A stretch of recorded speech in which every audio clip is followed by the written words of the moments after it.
Hello students, today we are starting a new chapter of class 11th mathematics, that is binomial theorem. Now what is binomial theorem? The word binomial we have already studied. Binomial का मतलब होता है एक polynomial with two terms, ठीक है?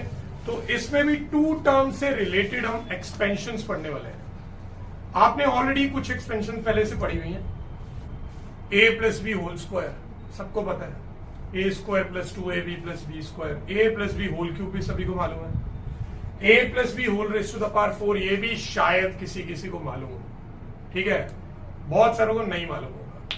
But इसके बाद अभी और भी आइडेंटिटीज हैं. देयर आर आइडेंटिटीज और a प्लस बी की power 5, a plus b whole raise to the power 6, 7, 8, 9, 10 and goes on for every natural number. तो नेचुरल नंबर अगर 100 भी हो जाए, यानी a प्लस बी की पावर 100 भी हो जाए, तो उसकी भी एक आइडेंटिटी है. ऑफ कोर्स ये याद रख पाना सबकी आइडेंटिटीज इम्पॉसिबल है, इसीलिए ये चैप्टर बना है. चैप्टर का नाम है बाइनोमियल थ्योरम और इसमें आप a plus b raise to the power n where n is any natural number. a plus b की पावर में कोई भी नेचुरल नंबर आ जाए, आप उसकी एक्सपेंशन कर सकते हो, ठीक है. आपको ऐसी आइडेंटिटीज लर्न भी नहीं करनी पड़ेगी. आपको दो आइडेंटिटीज तो बाय डिफॉल्ट लर्न होंगी, आपने क्लास 8, 9, 10 में ऑलरेडी पढ़ी हुई है. होल स्क्वायर की उससे भी पहले आपने पढ़ रखी होगी 6, 7 में, ठीक है. बट आगे की आइडेंटिटीज जो है वो सारी की सारी लर्न कर पाना पॉसिबल नहीं हो पाता है, डिफिकल्ट हो जाता है. हाँ, अगर आपको आगे की आइडेंटिटीज लर्न है पावर 4, पावर 5, पावर 6 की, तो वो एक एडेड एडवांटेज है. बाइनोमियल थ्योरम में जो मेन एक्सपेंशन का फॉर्मूला है वो लगाने से बच सकते हो आप, ठीक है, अगर आपको आइडेंटिटीज लर्न है. But it is not expected कि सबको लर्न होगी, तो इसीलिए बाइनोमियल एक्सपेंशन का एक फॉर्मूला है. वो फॉर्मूले में जाने से पहले मैं कुछ चीजें चाहता हूं कि आप ऑब्जर्व करें. यहाँ पे ये आइडेंटिटी आपने पहले से देखी हुई है, ये भी देखी हुई है, ये फर्स्ट टाइम देख रहे हो परहैप्स. इन सब में कुछ ना कुछ ऑब्जर्वेशन है जो हम अभी डिस्कस करने वाले हैं. जैसे a plus b whole square के फॉर्मूला में फर्स्ट टर्म a स्क्वायर होती है, जिसमें a की पावर जो है वो 2 है. Now 2 is the maximum power of this formula, क्योंकि यहाँ पे होल स्क्वायर है तो मैक्सिमम पावर 2 ही हो सकती है, 2 से बड़ी हो ही नहीं सकती. तो फर्स्ट टर्म में a की पावर 2 है, सेकेंड टर्म में a की पावर 1 है, यानी कि a की पावर रिड्यूस हो गई, और थर्ड टर्म में a दिख ही नहीं रहा, यानी a की पावर क्या है 0. ऑलराइट, ऐसे ही अगर आप इस एक्सपेंशन में देखें, यहाँ पे होल क्यूब है तो मैक्सिमम पावर 3 होगी. a की मैक्सिमम पावर 3 है फर्स्ट टर्म में, सेकेंड टर्म में a की पावर जो है वो एक रिड्यूस हो गई है, 2 हो गई है. नेक्स्ट में a की पावर और रिड्यूस हो गई है, 1 हो गई है, और लास्ट में a की पावर क्या है 0. Same goes for this also, ठीक है. तो यानी इससे आपको यह पता चलता है कि यहाँ पे पावर में जो कुछ भी हो, फर्स्ट टर्म में a की पावर वही होती है, यानी मैक्सिमम, और सब्सीक्वेंट टर्म्स में आगे बढ़ते हुए a की पावर रिड्यूस होती है, 0 तक चली जाती है. स्टार्ट होगी इससे और एंड होगी 0 पे. और what about powers of b? b की पावर्स भी आप यहां से ऑब्जर्व कर सकते हो, ये बिल्कुल रिवर्स ऑर्डर में चल रही है a के कंपैरिजन में. फर्स्ट टर्म में a की पावर 0 है, सेकेंड टर्म में b की पावर 1 है. फर्स्ट टर्म में b की पावर 0 है, सेकेंड टर्म में b की पावर 1 है, थर्ड टर्म में b की पावर मैक्सिमम हो गई है. यानी a की पावर मैक्सिमम कब होती है? फर्स्ट टर्म में, और b की पावर मैक्सिमम कब होती है? लास्ट टर्म में. ऐसा ही आप सब में ऑब्जर्व कर सकते हो, फर्स्ट टर्म में a की पावर मैक्सिमम है, लास्ट टर्म में b की पावर मैक्सिमम है. इसमें भी ऐसा ही है, ठीक है. तो यानी कि a की पावर मैक्सिमम से 0 तक रिड्यूस होती है as we go on in the expansion, और b की पावर 0 से मैक्सिमम तक इंक्रीज होती है एज वी गो ऑन, ठीक है. इसके अलावा कुछ और ऑब्जर्वेशंस भी है. एक तो हो गया a की पावर्स कैसे चेंज होती है, दूसरा b की पावर्स कैसे चेंज होती है. a की पावर डिक्रीज होती है, b की पावर इंक्रीज होती है. नाउ किसी भी पर्टिकुलर टर्म में अगर आप a और b दोनों की पावर्स ऐड कर दें तो उसका रिजल्ट जो होता है वो मैक्सिमम पावर के इक्वल होता है. जैसे यहाँ पे मैक्सिमम पावर 2 है, फर्स्ट टर्म में a की पावर 2 है, b है ही नहीं यानी b की पावर 0 है, तो 2 और 0 का सम 2 है। यहाँ पे a और b दोनों की पावर 1 1 है, तो दोनों का सम 2 है। यहाँ पे a की पावर 0 है, b की पावर 2 है, दोनों का सम 2 है। यहाँ पे देखिए, यहाँ मैक्सिमम पावर 4 है, यहाँ देख लो a की पावर 3 है, b की पावर 1 है, दोनों का सम 4 है। ठीक है, यहाँ a की पावर 2 है, b की पावर 2 है, दोनों का सम 4 है। ठीक है, तो यानी कि इसकी जब हम एक्सपेंशन करने वाले हैं अभी, तो a और b दोनों की पावर्स का सम जो है वो n होगा, क्योंकि यहाँ पे मैक्सिमम पावर n है। ठीक है, तो आपने अभी तक 3 ऑब्जर्वेशन इसके बारे में देख ली है। एक, a की पावर रिड्यूस होती है मैक्सिमम से 0 तक, b की पावर इंक्रीज होती है 0 से मैक्सिमम तक, और a और b दोनों की पावर्स का सम जो होता है किसी भी एक पर्टिकुलर टर्म में, वो इक्वल टू मैक्सिमम पावर के इक्वल होता है। ठीक है, one more and very important observation, किसी की भी एक्सपेंशन में कितनी टर्म्स होती है? होल स्क्वायर की एक्सपेंशन में 1 2 3 there are 3 terms. Whole cube की एक्सपेंशन में देयर आर 4 टर्म्स। होल 4 की एक्सपेंशन में there are 5 terms. So that means जितनी भी मैक्सिमम पावर होगी उसमें +1 कर दो, उतनी टर्म्स होती है। यहाँ पे अगर पावर n है तो इसकी एक्सपेंशन में n+1 terms will be there.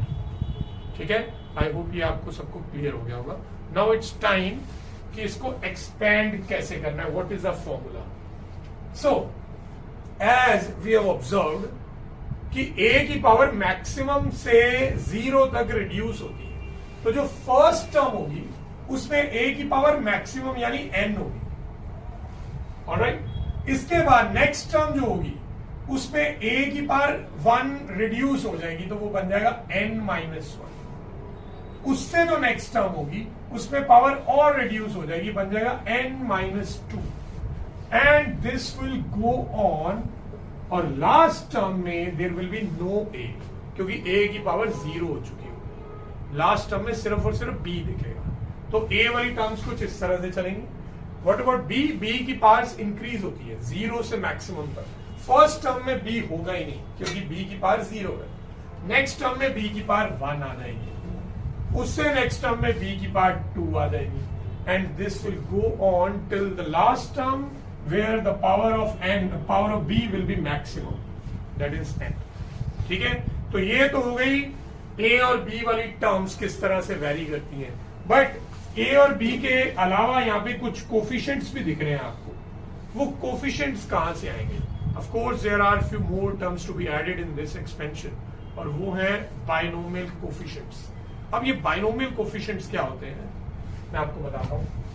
First term में एक बाइनोमियल कोफिशिएंट होता है NC0। अब ये NC0 वही है जो आपने कॉम्बिनेशंस में पढ़ा हुआ है, NCR वाला जो फॉर्मूला था, तो वही यहाँ पे यूज हो रहा है। फर्स्ट टर्म में NC0 होता है, नेक्स्ट टर्म में NC1 होता है, नेक्स्ट टर्म में NC2 होता है, and this will go on till the last term where it will be NCN. Now the expansion is complete. So using this formula you can find a plus b की power में कोई भी natural number आ जाए, आप उसको expand कर सकते हैं। ठीक है, तो इस फॉर्मूला का हम यूज करेंगे। Now there is no separate formula for a minus b raise to the power n। अगर आपको a माइनस बी की पावर n का फॉर्मूला चाहिए, then replace all the b containing terms with minus b। I will show you in one example. ठीक है, okay, अगर आपने ये वाला चैप्टर परम्यूटेशन एंड कॉम्बिनेशन से पहले कर रहे हो आप, तो इन दैट केस आपको बाइनोमियल कोफिशिएंट जो है NC0, NC1, NC2, उनकी वैल्यूज कैसे फाइंड करनी है उसका फॉर्मूला नहीं पता होगा, तो ऐसे में आप पास्कल ट्राइंगल का यूज कर सकते हो। Now let me tell you Pascal triangle क्या होता है। इसमें there are levels. First level पे there is only one term which is 1, and in second level there will be 2 terms, और वो इस तरह से होंगी 1 1, so that is actually forming a triangle. ठीक है, और ये इसी तरह से ट्राइंगल जो है आगे प्रोपेगेट हो जाएगा। ठीक है, तो जो नेक्स्ट टर्म होगी थर्ड लेवल, वहां पे 3 टर्म्स आएंगी पर ट्राइंगल की शेप में ही आएंगी, 1 1। फर्स्ट और लास्ट हमेशा 1 ही रहेगी। बीच में टर्म्स ऐड होती रहेगी। अब इस सेकंड लेवल, थर्ड लेवल पे एक और टर्म आनी है बीच में, वो क्या होगी, वो कैसे पता चलेगा, ये ऊपर वाली टर्म्स का सम कर देंगे। तो 1 और 1 का सम होता है 2। तो यानी थर्ड लेवल पे जो टर्म्स है 1 2 1 है, ठीक है। इससे नेक्स्ट लेवल पे again first term will B 1, last term will B 1। पिछले लेवल पे 3 टर्म्स थी, तो यहां पे 4 टर्म्स होंगी। अब वो 4 टर्म्स कैसे आएंगी, इन दो का सम करेंगे 3, इन दो का सम करेंगे 3, ठीक है। तो this is fourth level, 4 terms. Fifth level में 5 टर्म्स होंगी। तो नेक्स्ट लेवल पे 1 1 और बीच में 3 मोर टर्म्स आनी है। वो कैसे आने वाली है, 1 + 3 4, 3 + 3 6, 3 + 1 4, ठीक है। एक और लेवल मैं बता देता हूं, वैसे तो ये एंडलेस है, आगे चलता ही रहेगा। एक और लेवल में यहाँ पे 1 आएगा, इधर भी 1 आएगा। There will be few more terms, ये बनेगा 5, ये बनेगा 10, ये बनेगा 10 और ये बनेगा 5। तो ये है पास्कल ट्रायंगल। अब इसका बाइनोमियल थ्योरम से यूज क्या है, कहां पे यूज होने वाली है, ये आपको कोफिशिएंट्स की वैल्यू देगा। यानी अगर आपको बाइनोमियल कोफिशिएंट फाइंड करने नहीं आते तो ये कोफिशिएंट्स की वैल्यू आपको मिल जाएगी। You remember a + b whole square का जो फॉर्मूला होता है वो ये होता है a² + 2ab + b²। यहां पे जो कोफिशिएंट्स है वो देखिए क्या है, 1 2 1। तो ये यहां पे 1 2 1 ये रहे कोफिशिएंट्स। आपको मालूम है a + b होल क्यूब का फॉर्मूला होता है a³ + 3a² b + 3ab² + b³। तो यहां पे कोफिशिएंट देखिए क्या है, 1 3 3 1। तो ये रहे 1 3 3 1। तो आपको बाइनोमियल कोफिशिएंट्स फाइंड नहीं करने पड़ेंगे। ये पास्कल ट्रायंगल अगर आपने साइड पे बना रखा है तो आप एज इट इज इनका यूज कर सकते हो। I personally do not recommend this method, क्योंकि अगर आपको पावर से 8 आ गई, a + b की पावर 8, तो आपको पहले पास्कल ट्रायंगल पूरा 8th लेवल तक बनाना पड़ेगा, ठीक है। तो उसमें आपका टाइम वेस्ट भी होता है थोड़ा। बट यस, अगर आपने परम्यूटेशन कॉम्बिनेशन चैप्टर नहीं कर रखा है तो in that case this method is useful, ठीक है। बाकी मैं अभी आगे क्लास में जितने भी क्वेश्चंस करने वाला हूं उसमें पास्कल ट्रायंगल का यूज नहीं करूंगा। मैं एनसीआर वाले फॉर्मूला से ही बाइनोमियल कोफिशिएंट्स की वैल्यू फाइंड करने वाला हूं, ठीक है। इसके बाद हम स्टार्ट करते हैं नेक्स्ट क्वेश्चन। सो अब हमें एक्सपेंशन करनी है 2 - 3x raised to the power 6 की। So as I told you कि a - b की पावर n का कोई सेपरेट फॉर्मूला नहीं है हमारे पास, तो हमें a + b whole raised to the power n वाला फॉर्मूला ही यूज करना पड़ेगा। I am going to write it as 2 + -3x raised to the power 6, ठीक है। I am going to use this formula. Now the value of a is 2, the value of b is -3x and the value of n is 6. As the value is 6, the power is 6, the total number of terms will be 7, ठीक है। तो इसे मैं expand करना start करता हूं। n जो है वो 6 है। फर्स्ट टर्म होती है nc0 एंड a की पावर होती है maximum which is 6, so that will be 2 raised to the power 6. This will be the first term according to the formula of binomial expansion.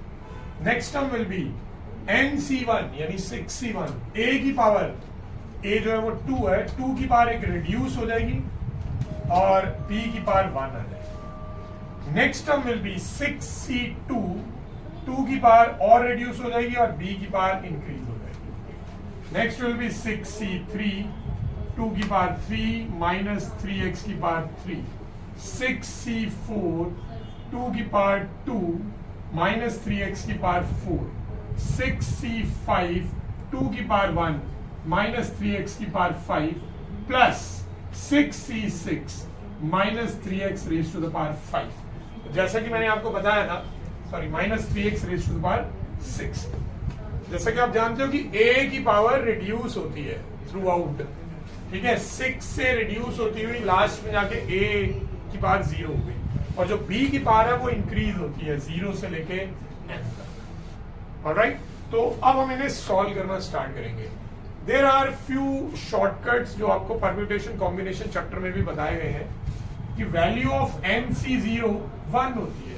ये सीधा आप लर्न कर लो, आपका टाइम बच जाएगा। वैसे आप अगर फॉर्मूला से निकालना चाहे तो निकाल सकते हो। value of NC1 is always n and the value of NCN is equal to 1. तो ये 2-3 शॉर्टकट हमारा काफी टाइम सेव करने वाले हैं. ठीक है. एक और चीज मैं आपको बताना चाहूंगा जो पहले ऑब्जर्वेशन के टाइम पे बताना भूल गया हूं. ये जो बाइनोमियल कोफिशिएंट्स होते हैं which are equidistant from both the ends, उनकी वैल्यूज इक्वल होती है. कहने का मतलब 6C0 और 6C6 की वैल्यू सेम हो. ठीक है. 6C1 यानी इधर से सेकंड और 6C5 जो उधर से सेकंड है उनकी वैल्यू भी सेम हो. 6C2 और 6C4 की वैल्यू भी सेम होगी. ये एक बहुत ही इंपॉर्टेंट ऑब्जर्वेशन है. ये आपका टाइम सीधा हाफ पे रिड्यूस कर देगी. यहाँ पे कितने बाइनोमियल कोफिशिएंट्स आपको दिख रहे हैं? टोटल दिख रहे हैं 7 में से आपको पहले 4 की वैल्यूज फाइंड करनी पड़ेगी. लास्ट के 3 नहीं फाइंड करने पड़ेंगे, वो आप ऑलरेडी कैलकुलेट कर चुके हो. तो इस तरह आपका टाइम सेव होगा. So let us now start the calculation part. So as I have told you, the value of NC0 is 1. So 6C0 will be 1 and 2 की power 6 is 64. We also know that NC1 is equal to N. So the value of 6C1 will be equal to 6. 2 की power 5 is 32 into minus 3x. Now 6C2 की value हम जल्दी से find कर लेते हैं. It is 6 factorial by 2 factorial into 6 minus 2 यानी 4 factorial. तो इसको एक्सपेंड करेंगे 6 into 5 into 4 factorial तक. 4 factorial से कैंसिल हो जाएगा. 2 factorial की वैल्यू 2 होती है तो 2 कैंसिल होगा. 6 से 3 into 5 is 15. That means value of 6C2 is 50 into 2 की power 4 is 16 minus 3x का whole square is 9x square. Going by same formula, we can easily find value of 6C3, which is 20. And then 2 का cube is 8, minus 3 का cube is minus 27, and then x cube. Now, do we need to find value of 6C4? No. 6C4 एक third last term है, तो इसकी value third वाली term के जैसी ही होगी. 6C2 की value 15 आई थी. तो दैट मीन 6C4 की वैल्यू भी 15 आने वाली है. आपका टाइम बच गया यहाँ पे. ठीक है. अब 2 का square is 4 minus 3 raised to the power 4 is 81x raised to the power 4. Now 6C5 will be same as 6C1. The value of 6C1 is 6. तो 6C5 की वैल्यू भी 6 आ जाएगी. साथ में 2 है और 3 की पावर 5 होता है माइनस 243 नेगेटिव साइन का और साथ में x की पावर 5 आ जाएगा. The value of 6C6 that means NCN की वैल्यू भी 1 ही होती है तो ये भी 1 आ जाएगा. Minus 3 raise to the power 6 is 729 x raise to the power 6. तो हमने सभी की वैल्यूज पुट कर दी है यहाँ पे. नाउ लास्ट स्टेप हमारा क्या होगा? बस इनको मल्टीप्लाई करके लिख देना. कैलकुलेशन पार्ट है इसमें आगे. 1 into 64 and then this will be what? 96 into 6. 576. 576 into x और ये नेगेटिव साइन भी आ जाएगा. That means second term is negative. यहाँ पे क्या बनेगा? 15 into 16 is 240. 240 into 9 is 2160. And साथ में हमारे पास x स्क्वायर है और प्लस का साइन है. सारी टर्म्स पॉजिटिव. ठीक है. यहाँ पे देख लेते हैं. This will become 54. 540. 540 into 8 करेंगे.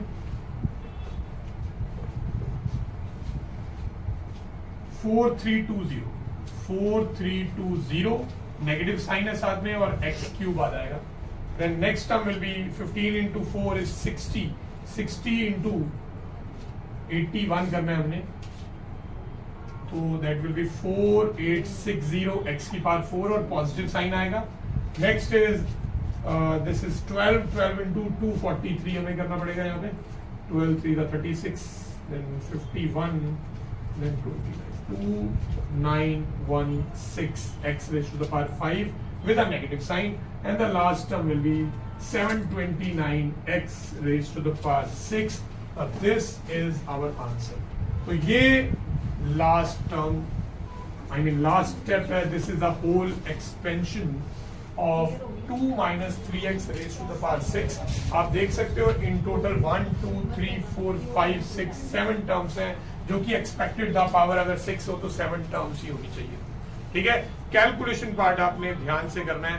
This chapter is all about doing correct calculations. Number of steps will not be much in these questions. हाँ, ये है कि हर स्टेप जो है वो काफी लेंथी होने वाला है, नंबर ऑफ स्टेप्स ज्यादा नहीं. ठीक है, ये आप नोट करिए, इसके बाद हम आगे स्टार्ट. नाउ दिस क्वेश्चन, ये एग्जामिनेशन पॉइंट ऑफ व्यू से एक बहुत ही इंपॉर्टेंट क्वेश्चन है. जनरली ये इसी फॉर्म में आपको देखने को मिलेगा. 2 रूट वाली टर्म्स होंगी, 2 ब्रैकेट एक जैसे होंगे, एक में प्लस का साइन होगा, एक में माइनस का साइन होगा, दोनों की पावर सेम होंगी. यहां में बीच में कभी कभी प्लस मिलेगा आपको, कभी कभी माइनस मिलेगा, बट करने का बेस सेम ही रहने वाला है. अब इस क्वेश्चन को 2 तरीके से किया जा सकता है. एक है आप इसे as it is binomial expansion लगा के दोनों ब्रैकेट्स को ओपन करना स्टार्ट कर दें. इन दैट केस आपको स्क्वायर रूट से डील करना पड़ेगा बार बार. स्क्वायर रूट 5 की पावर 2 की पावर 3 पावर 4, साथ में 3 की भी पावर 2 3 4, ये सब चलेंगी. ठीक है, if you do not want to tackle square root वाली terms earlier in the question, अगर आप इस क्वेश्चन को इजी बनाना चाहते हो कि आसानी से हो जाए, तो एक टिप है इस क्वेश्चन को करने के लिए, और वो मेरी रिकमेंडेशन भी है कि वैसे ही करें ये क्वेश्चन. आप for the time being root 5 को x लेट कर लो और रूट 3 को y लेट कर लो, या फिर a और b भी लेट कर सकते. ठीक है, अब ये एक्सपेंशन देखने में आपको कैसी लगेगी? x plus y raise to the power 4 minus x minus y raise to the power 4. ठीक है, अब इसकी एक्सपेंशन करना कंपैरेटिवली इजियर है अगर मैं उनके अकॉर्डिंग देखूं. ठीक है, तो इसको एक्सपेंड करना ज्यादा इजी रहने वाला है हमारे लिए. तो मैं इसको एक्सपेंड करना स्टार्ट करता हूं. पहले इस ब्रैकेट को, first term will B 4c0 x की power maximum, that will be 4. Next term will B 4c1 x की पावर 3 और साथ में y आ जाएगा. नेक्स्ट टर्म 4c2 x की पावर 2 y की power 2. Next term 4c3 xy cube and the last term will be 4c4 y की power 4. तो ये एक्सपेंशन हमने कर ली है किसकी? x plus y raise to the power 4 की. अब same expansion x minus y raise to the power 4 की भी होगी, बस एक ही अलग चीज आएगी कि जहां जहां पे आपको y दिख रहा है उसकी प्लेस पे आपने रख देना है माइनस वाई. ठीक है, बीच में माइनस का साइन लगा दो एंड इसकी एक्सपेंशन सेम यही कॉपी कर देनी है. द डिफरेंस भी कि जहां पे y लगाना था उसकी प्लेस पे माइनस वाई आप लगाते रहिए. ठीक है, इस तरह से ये पूरी एक्सपेंशन हम कर देंगे. माइनस वाई का cube and the last term will be 4c4 minus y raise to the power 4. अब इनको सॉल्व कर देते हैं, थोड़ा इजी बना लेंगे. 4c0 that is nc0. nc0 की वैल्यू 1 होती है. ठीक है, 1 इंटू एक्स की पावर 4 विल बी x की power 4. Next is nc1. nc1 की वैल्यू n होती है, इसलिए 4c1 की वैल्यू 4 हो जाएगी, x क्यूब बाई 4c2. अब ये अगर आप फॉर्मूला के अकॉर्डिंग कैलकुलेट करेंगे, जो आप कैलकुलेट जरूर करके देख लीजिए, इसकी वैल्यू आने वाली है 6 और साथ में आएगा x square y square. 4c3 will be same as 4c1. आपको पता है दोनों तरफ से इक्वी डिस्टेंट वाले बाइनोमियल कोफिशिएंट्स की वैल्यू सेम होती है. तो 4c1 अगर 4 था तो 4c3 भी 4 ही होगा, साथ में आ जाएगा xy क्यूब, और 4c4 ncn भी 1 ही होता है, तो ये आ जाएगा y की पावर 4. ठीक है, अब नेक्स्ट ब्रैकेट में चलते हैं. बीच में माइनस का साइन है. First term will be same x की power 4. Next term will be again same 4x cube y, but यहाँ माइनस y था इसलिए वो माइनस का साइन बाहर आ गया. ठीक है, next term will B 4c2 that is 6 x का स्क्वायर एंड माइनस y का स्क्वायर जो है वो पॉजिटिव होता है, तो third term will B positive. Next term 4c3 will B 4x और माइनस y का क्यूब जो है वो नेगेटिव होता है, तो माइनस में आ जाएगी ये वाली term. And last term will B positive y की पावर 4. ठीक है, अब आप देख सकते हो दोनों ब्रैकेट्स में काफी ज्यादा सिमिलर टर्म्स हैं, प्लस माइनस का कुछ टर्म्स में डिफरेंस है. Now when we open the bracket, remember there is a negative sign outside the bracket. तो जब मैं इस पैरेंथेसिस को ओपन करने वाला हूँ सारे साइन चेंज हो जाएंगे, एंड क्योंकि दोनों ब्रैकेट्स में काफी सिमिलर टर्म्स है, काफी ज्यादा यहाँ पे कैंसलेशन होने वाली है। तो क्या क्या टर्म्स कैंसिल होगी, एक एक्स की पावर 4 और एक्स की पावर 4 कैंसिल हो जाएगा। ये टर्म कैंसिल नहीं होंगी बिकॉज नेगेटिव नेगेटिव मिलके पॉजिटिव बन जाएगा। तो these two terms are suppose to be added. तो ये टर्म और ये टर्म ऐड होके बन जाएगा 8x³ ठीक है। नेक्स्ट टर्म 6x² जो है वो कैंसिल होने वाला है, ठीक है। उससे नेक्स्ट टर्म ये minus and minus will become positive. So this term and this term ये दोनों ऐड होके बन जाएंगी 8xy³ and the last term again वो कैंसिल होने वाली है। तो आप देख सकते हो इतनी बड़ी एक्सपेंशन थी दो, और वो कैंसिल होने के बाद एक काफी सिंपल सॉल्यूशन आ चुका है। आप इसको थोड़ा सा और सिंपल कर सकते हो बाय टेकिंग कॉमन। कॉमन यहाँ पे क्या है, एक तो 8 कॉमन है, एक x भी कॉमन है एंड y भी कॉमन है। तो हमारे पास ब्रैकेट में x² + y² बच चुका है, ठीक है। और ये पूरी किसकी वैल्यू आई है, ये इसकी वैल्यू है, that is x + y whole raise to the power 4 minus x - y whole raise to the power 4। अब x और y ये टर्म्स तो क्वेश्चन में थी नहीं, ये तो हमने इंट्रोड्यूस करी थी ना। क्यों इंट्रोड्यूस करी थी, क्योंकि हम चाहते थे हमारी कैलकुलेशन वाला पार्ट जो है वो इजी हो जाए। तो क्या वो इजी हो चुका है, अभी पता चल जाएगा। Put back the values of x and y now. x क्या था, x था √5, y √3 एंड देन यहाँ पे भी √5 माइनस √3। तो यहाँ पे जहां जहां x है वहां पे √5 डाल दो, जहां जहां y है वहां √3 डाल दो। तो x की प्लेस पे √5, y की प्लेस पे √3, then x² will be √5 का square and y² will be √3 का स्क्वायर, ठीक है। एंड ये स्क्वायर से आप जानते हो रूट जो है वो कैंसिल होने वाला है। तो 5 + 3 will be 8 and then 8 into 8 will be 64, then √5 into √3 is √15. This is the value of this expression. अब ये वैल्यू अगर आप स्टार्टिंग से ही बाइनोमियल थ्योरम एक्सपेंशन लगा के ये वैल्यू फाइंड करने की कोशिश करते बिना x और y माने, तब भी ये हो सकता था। मगर इन दैट केस कोई कैलकुलेशन जो है वो थोड़ी डिफिकल्ट हो जाएगी। वो आप खुद अपने लेवल पे एक बार ट्राई करके देखना, आपको डिफरेंस समझ आ जाएगा। अगर आपको बिना x y लिए इजी लगता है then no need to assume x और y, आप स्ट्रेट अवे ये वाला क्वेश्चन कर सकते हैं। चलिए नोट करिए।